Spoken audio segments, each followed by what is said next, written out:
Miss Yanfei, have you finished your investigation? I trust you will now be in a position to assess the compensation due. Yes, my investigation is indeed concluded. I can now provide a final figure for the amount payable. Wonderful. Well then, please, could you do the honors, Miss Yanfei? Of course. According to the stipulations of the contract, Mr. Crossell, you must pay Mr. Chow 10 times the original transaction price in Mora. Sure. Wait, what? Me pay her?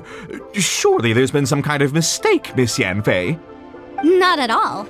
According to my investigations and the material evidence that we've gathered, the substance claimed to be smaragdus jadeite that was inlaid within the smaragdus jadeite twin phoenix pins that you rented out to Mr. Chow was, in fact, smaragdus nephrite. Now, the contract states very clearly that 10 times the price shall be paid should the article not be genuine. Accordingly, you are liable for this sum, which is payable to Mr. Chow in Mora. Material evidence? What material evidence? Why, Miss Yanfei, you cannot frame me like this. I spent a huge sum to obtain that smaragdus jadeite, and yet you claim that the ore inlaid on the hairpins is somehow fake? I demand to see your evidence. Indeed. Only a testimony from an expert witness involved in the processing of the ore can serve as an authoritative assessment of whether it is genuine. Traveler, please produce the evidence in question. If we want to determine whether the ore is genuine, we need to start with evidence from the Jade Mystery. Clearly, you still have a few things to learn about this aspect of legal proceedings. This is a processing record from the Jade Mystery, along with stone samples and an affidavit signed by the business owner, Chateau. Seriously? Even the boss there couldn't differentiate between smaragdus jadeite and smaragdus nephrite. How does this prove anything? In any case, smaragdus nephrite is the outer layer of smaragdus jadeite. So I had him cut away the nephrite, he returned the valuable jadeite core to me, and some nephrite samples remain in the store. What am I missing exactly? That's an unsubstantiated belief. Well, your claim that my ore is fake is just as unsubstantiated. And we are here to talk about evidence, aren't we? Ugh. Looks like our first piece of evidence didn't convince him at all. Seems like he came prepared. What should we do next? Hard evidence, something legally binding. We have just the thing. Show him, Traveler. This document proves that my hairpins are the real deal, doesn't it? This is the Ministry's seal, after all. It shows that the ore inlaid on the pins is indeed smaragdus jadeite. Our second piece of evidence didn't work either. And this guy's getting more belligerent by the second. You know, you could be right. Perhaps the hairpins are the real deal after all. Of course I'm right. All the evidence shown supports my story. Well, hang on a moment now, because I do recall one final piece of evidence that we haven't revealed yet. Traveler, would you do the honors? This shall serve as decisive proof of our case. What's this? Smaragdus jadeite springs forth from stone marrow within the mountains and will bring disaster to any mere mortals who touch it. Sustained contact with smaragdus jadeite over a prolonged period will, in less serious cases, cause a mild malady, while in serious cases, the patient may suffer a dramatic change of personality and fall seriously ill. Mr. Crossell, were you aware of these peculiar properties of smaragdus jadeite? I had no idea. No idea, you say? I'd guessed as much. But for you to have rented out such a dangerous item, I'm afraid that this falls outside the scope of my work, but within that of the Ministry of Civil Affairs. However, I'm sure that the Ministry will be relatively lenient considering that, as you say, you were ignorant of the danger you posed. Don't worry, Mr. Crossell. I will make sure that all the evidence presented here will be handed over to the Ministry. I trust that you'll give them your full cooperation in their investigations. What? Wait! I knew. Oh, so you knew? Oh, dear Mr. Crossell. But if you knew of Smaragdus Jadeite's dangerous properties beforehand, why would you... Huh? No, The hairpins aren't actually inlaid with genuine Smaragdus Jadeite? Is that what you were about to say? You do understand, Mr. Crossell, that this means that you will have to pay Ms. Zerchow 10 times the original price in Mora? Mr. Crossell, your answer, please. My client and I are waiting. Yanfi's seriously intimidating right now. It's like she's a different person. I admit it. I confess. The ore I had inlaid on those hairpins was Smaragdus nephrite. But I'm a victim in all of this too. I invested a great deal of time and money into acquiring that small amount of Smaragdus Jadeite in the hopes of turning it into a piece of jewelry that would fetch a fine price. But after receiving it and carrying it around for a few days, I started to feel extreme discomfort. I couldn't sleep a wink or eat a single bite. I was in a constant state of agitation, too. I went to Boo Boo Pharmacy to get myself checked out, only to discover that this sort of stone cannot be worn as jewelry. But how could I let all that money go to waste? That's why I had another pair of hairpins made from Smaragdus nephrite, which is almost indistinguishable from Smaragdus Jadeite. I kept the real Smaragdus Jadeite in a specially made box. I daren't touch it again. I was worried that someone would see through it, which is why I only dared to rent them out, not sell them. And then to top it all off, Zhiqiao lost the hairpins after I rented them out to her. Exactly! If they weren't the real deal, why'd you make her pay so much? I didn't want to either, but when I purchased that Smaragdus Jadeite, some of my business partners found out. I knew they'd be watching closely to see how much I could make off it. If word got out that I sold a pair of fake hairpins, then my days in this line of business would be over. All right, let's cut the appeals phase right there. I failed to see what bearing any of this has on your transaction with my client. According to the contract, you must pay Ms. Zerchow 10 times the original price in Mora, and that is final. 10 times? Crossell looks like he could faint any second. As for me, according to my contract with Ms. Zerchow, 20% of that sum will go to me. 20%? That's as much as I spent on that Smaragdus Jadeite! There's no need. It's fine. You don't have to pay me that much, Mora. Even if the Smaragdus Jadeite on those hairpins was fake, I still bear responsibility for losing them. Legally or not, I think I owe some compensation for that. Ms. Zhiqiao, you... However, Mr. Crossell, since you have no use for that chunk of Smaragdus Jadeite, why don't you give it to me instead? I'll consider us even. What? But all right then. This cursed rock's brought me enough grief as it is.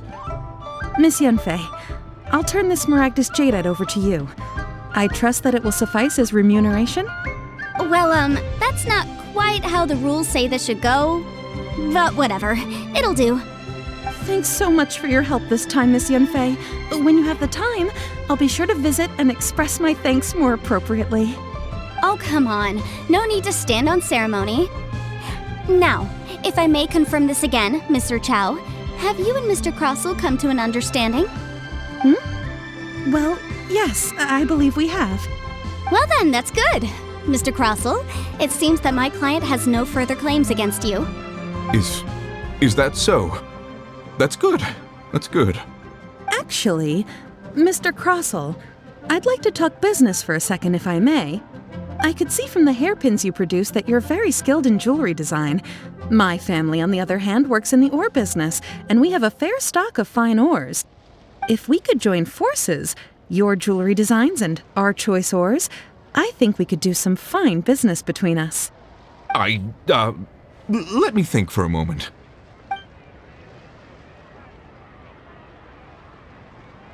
Well, that's that. And we've got the smaragdus jadeite that Granny wants too. All's well that ends well, eh? Exactly. Usually when someone tells us they've lost something, we end up searching all over the place for it. But this time, you managed to solve the problem with just a big stack of documents. Even though the solution didn't involve actually finding the hairpins. The right solution depends on your perspective on the problem. The objective of my client, Mr. Chow, was to reduce her liability to pay compensation. So, rather than looking high and low for some hairpins, proving that the rented item was nowhere near worth what the vendor had claimed it to be was the more efficient solution. An Adeptus. Speaking of, you took part in that battle, didn't you? In which case, you would have heard what Granny said. Liyue Harbor is now a city ruled by humans. The title of Adeptus means precious little to me compared to my job as a legal advisor. In any case, don't you think that the Liyue Harbor of today needs legal consultancy far more than it needs adeptal powers? Paimon can think of someone who would definitely disagree with your reasoning. Well, since we got what we came for, it's time to pay Granny a visit.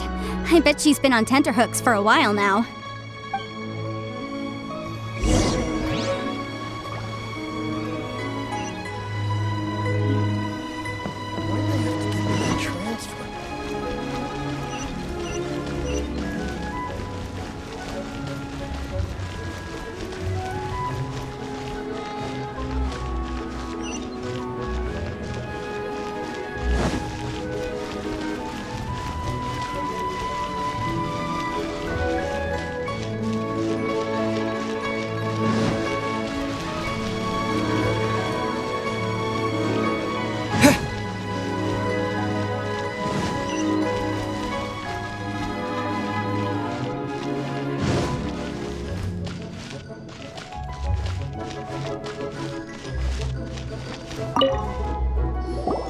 Ah, you've returned. How did it go? Were you able to find the smaragdus jadeite? Good, good. Then we have all the materials we need. Well, if we're all set, Granny, I'll get going now. Got a ton of clients waiting for me back at the office. Oh, you. All right, then. Go see to your business. Granny should be able to handle the rest. I'm off then. Bye! Oh yes, Traveler. Make sure you don't lose the business card I gave you. I've been looking into the laws of other nations as well. If you should ever bump into any trouble with the law, come find me directly. Regulars get discounts too. Come now, child. Are you leaving or are you not? If you have no wish to leave, perhaps you'd like to help me clean my teapot, hmm? I'm leaving! I'm leaving! That child. Goodness knows where she learned to be so rambunctious. Her father was hardly so riotous or fond of talking nonsense back in the day when he stood beside Rex Lapis. Indeed she is. Liyue has changed, and the Adepti must also learn to change. Yanfei might be overly garrulous, but she is also the most intimately acquainted with the city among us all. Liyue is not the same place I once knew. All right, then. Let us speak of this no more. Back on topic. I believe that I still owe you a little gift. Oh, Paimon's so excited! How is it made? It is but a single teapot. It shan't take long at all. Just wait here for a moment.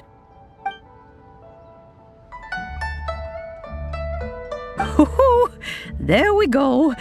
This serenity pot is all yours now. Hold it firmly. If you were to drop it, oh goodness, who knows what might happen. Take these blueprints with you as well. You'll need them if you wish to make your teapot a little more lively inside. Wait a minute, Granny! How exactly are we supposed to use this teapot? Oh, you needn't worry about that. I've already arranged for a certain little helper to await you within this teapot. She will explain everything you need to know about it.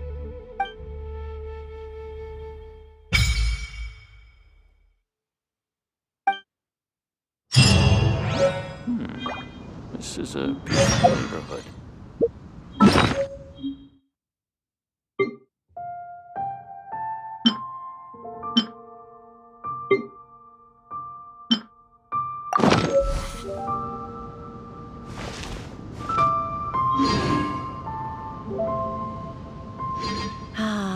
Another lounge.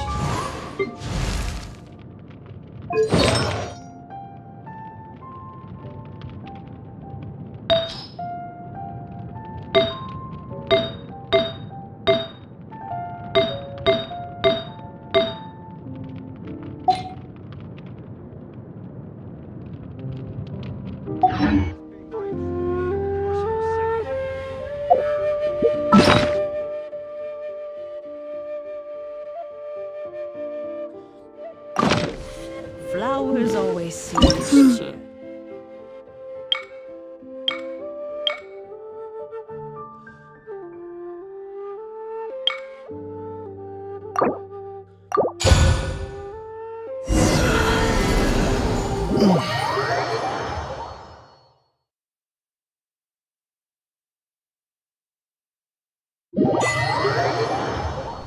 Wow!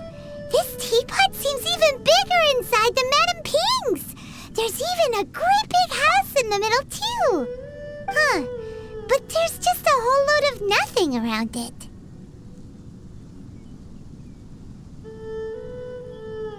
Paimon can't do that! Well, you're the one with the sword anyway! You do it!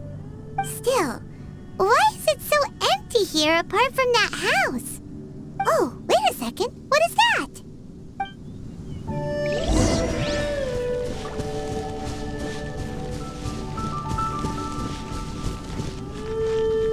Well, it seems that we have a visitor. It's a huge finch! Excuse me, I am not a finch. I am a teapot spirit, and you may call me... hang on a moment. What am I supposed to be called again? Oh, call me. I suppose you may call me Tubby. So you're the little helper Madame Ping mentioned? Madam Ping? Oh, you must mean Ping. Yes, she did summon me here. She told me much about you. You may leave all matters regarding the upkeep of this realm to me. Your journey may be far from over, but at least this way you will not want for a comfortable place to sleep each night. Though it is the Adepti who create realms such as this, they generally do not have the time of day to attend to the banal matter of their maintenance. Thus, we teapot spirits were created to help guard their realms and manage their affairs. You may consider me a butler, if you will. Now, allow me to explain this realm to you. Have you any blueprints on you? Specifically, blueprints with beautiful rooms, chairs, and the like. As long as you have a blueprint, you can refashion this realm however you please. Blueprints? Oh, that's right! Granny handed us some when she gave us the teapot, didn't she? Let's take them out and have a look.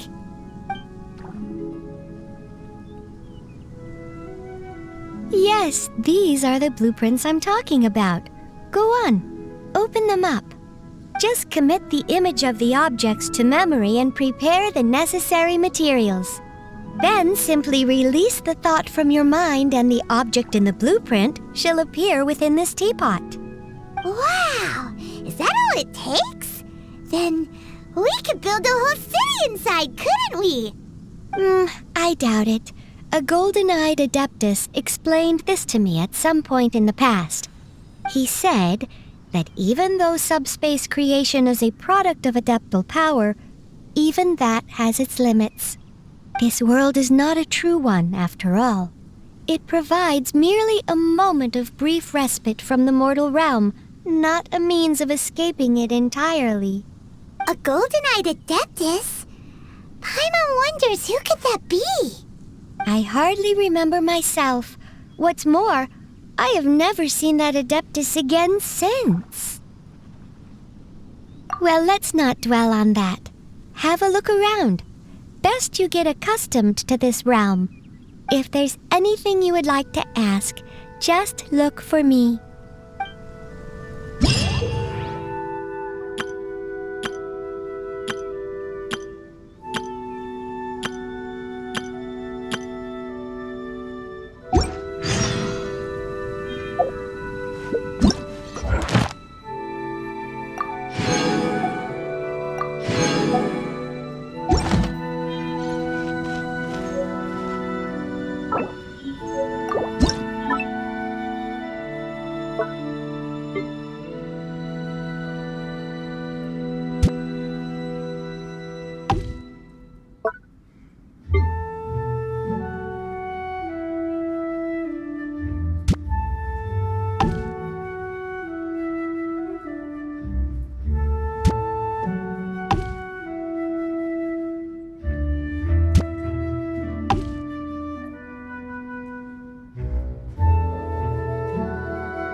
The one before you is known as Jade Seeker.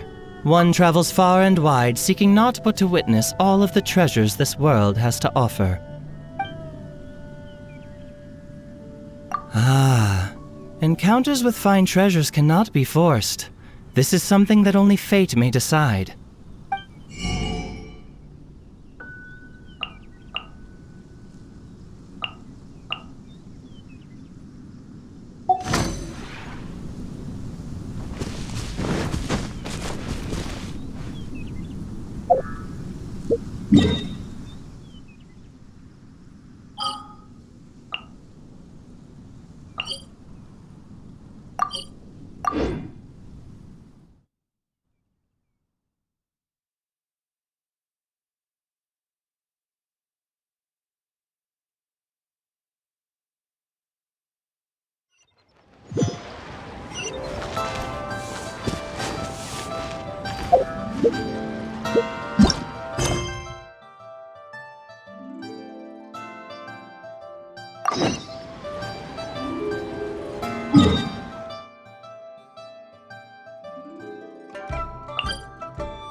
Hi, Granny. We need your help with something. Are there any old books around Chinksa Village? You know, from a really long time ago? Oh, looking for ancient texts, are we? Let me think. There is an old warehouse over there, property of the Feyun Commerce Guild. Many books are stored inside, those that they have no room for at home. In fact, their youngest comes over this way to read sometimes. The Feyun Commerce Guild's youngest?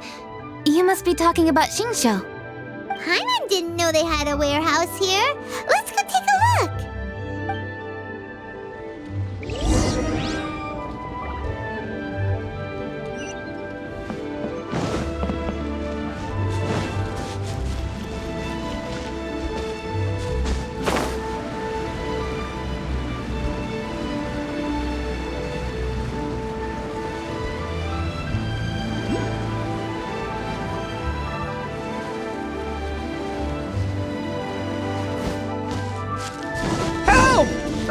I'm being robbed! It came from that direction. Come on!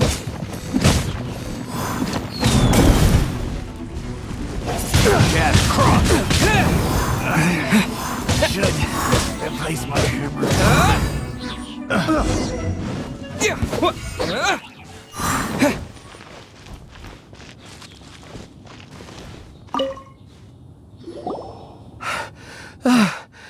I've come here to clean the book warehouse plenty of times before, but this is the first time I've run into these crooks.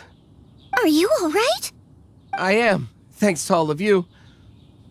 Hey, wait a minute. you're the traveler, aren't you? And you're with... Lady Kuching. An honor. Truly an honor. We'll try not to take up too much of your time. I understand that this book warehouse is the property of the Feiyun Commerce Guild. Could you advise whether we might find any text relating to the stove god in this collection? The stove god? I heard that's the Lord of Geo, right? Huh? Really? Yeah. A friend of mine who conducts research mentioned it once before. We use stoves for cooking, and stoves are built from rock. Some people think that the stove is a gift from the Lord of Geo. And that's why they call him the stove god. Seems logical enough. But do you have any books on the topic? I'm sorry, I'd have to ask the young master about that. Oh, any questions? Please, ask away. Hey, it's Chongyun and Xingqiu. Hello, one and all. Hey guys, what are you doing here? I was bored with nothing to do, and thought I'd come out this way for a bit of reading. And then I thought, why not bring Chongyun along too? Yes. I'm just along for the ride, really. I see the Yuheng Kuching is with you. Whatever brings you here must surely be a matter of grave importance. Master Xingqiu, if I may be so bold, do you happen to know if there are any texts on the subject of the stove god among this collection? Since I personally selected which volumes to store here, I do have some recollection of their contents. If my memory betrays me not, there is one volume among them called Demystifying the Legends of Liyue, which mentions the stove god. Might I take a look? Certainly. If it pleases my lady, I shall lead the way. Sheng, I will take care of things here. You're free to go about your own business. They're back! So did you find it? Yes, Master Xingqiu has quite an exceptional memory. Demystifying the Legends of Liyue does indeed mention the stove god.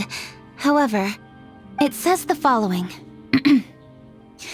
The body of the dragon wielded a tail that could eclipse the sun, and claws to command fire and teach the ways of wisdom. Receiving the gift bequeathed unto them, humankind cooked food with fire, and thus did they prosper. The body of a dragon? The stories about Rex Lapis say the same thing. That much is true, but this is the only passage in the whole book. If we want to find out more, we'll have to continue our investigation. There's nothing further to discover here. It seems we'll have to look at other options. I come from a long lineage of exorcists, and our family too has amassed a number of ancient texts. Now that you mention the stove god, I seem to recall reading somewhere that this god once appeared at the Guili Assembly. Of course, I can't say if it's true or not. Books are penned by people. All they can do is show what the author was thinking. Everyone's mind is different, so every book on a given topic will give a different account. I apologize that we could not help in a more substantial capacity. Your help thus far is quite ample. Liyue is a vast and rich land. All things that existed here in the past have left their trace. So long as we do not abandon our search, it is sure to bear fruit eventually. Thank you all. We will continue our investigation elsewhere. Hold up. I had a question too. Xingqiu, Chongyun, could you tell me what kind of food you like? Food? Oh no. You're not thinking of taking part in the Masterful Chefs, are you? Yeah, I totally am. What's wrong? You look like you've just seen a ghost. Xiangling, this is a major event. I beg you, please don't cook anything strange for this competition. What do you mean, strange? Mushroom slime stew, to give one example. Okay, fair enough. That dish isn't my most popular. But that's why I'm doing all this research, so I can create some really special dishes to win everyone over. Well, in that case, I like cold food. That's because you can't handle hot and spicy, right? Yes, you're absolutely right. My tastes are on the mild side. I prefer gentle dishes with minimal seasoning. Soups and stews, vegetables and broth, seafood or freshwater fish, either boiled or steamed. These kinds of dishes I am most partial to. No surprises from the Google Geek. Okay, another mild child. Got it. These are just personal preferences, and everyone's are quite different. Are you sure this eclectic mix of opinions will be of any use? Of course! You're my customers, and putting a smile on customers' faces is my calling as a chef. Though Xiangling's market research blade stabs often into the dark, her heart never strays from the noble path. If anyone can win the hearts and minds with their cooking, it's gotta be someone like Xiangling. She's got pure intentions and really cares about the customers. No, where's all this praise coming from? Knock it off, guys. You're embarrassing me. Sorry for holding you all up. That's all I needed to know. Shall we carry on with the investigation now? Over to you, Kuching. Where to next?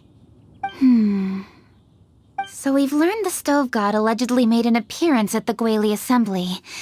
But today that place is largely a wasteland with few traces of human activity.